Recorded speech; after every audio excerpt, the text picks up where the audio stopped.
एक महत्त्वाची बातमी समोर आलेली आहे। माजी आमदार अभिजित अडसूळ यांची फडणवीसांनी भेट टाळलेली आहे।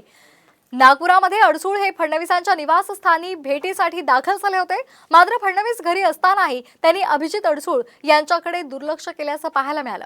अभिजित हे शिंदे गटाचे ज्येष्ठ नेते आनंदराव अडसूळ यांचे पुत्र आहेत। आनंदराव अडसूळ यांना अमित शहांनी राज्यपाल पदाचा शब्द दिला होता, मात्र तो पाळला नसल्याची नाराजी अभिजित अडसूळ यांनी बोलून दाखवली होती। तर अमरावतीमधून नवनीत राणा यांना उमेदवारी देताना फडणवीसांच्या शब्दावर आम्ही माघार घेतल्याचंही अडसूळ यांनी म्हटलं होतं। कुटुंबाचा वाद आमचा कुठलाच प्रकारचा नाही। ज्या पद्धतीने त्या दिवशी वक्तव्य केलं गेलं त्याबद्दल होतं।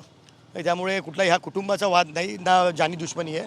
चुकीचं तुम्ही जर बोलाल तर नक्की त्याला उत्तर मिळणार तुम्हाला। नक्की ते पॉझिटिव्ह नोटवर आहे आणि लवकरात लवकर त्याचा निर्णय काही ना काही मला वाटतं महायुतीमध्ये होईल। मी आलो घरी, मी न सांगता आलेलो। देवेंद्रजी अजून वर आहेत, खाली उतरलेले नाही आणि म्हणून घरात कुठे जाऊन मग मी दुपारी असलो नागपूरमध्ये तर मी निर्णय घेईन।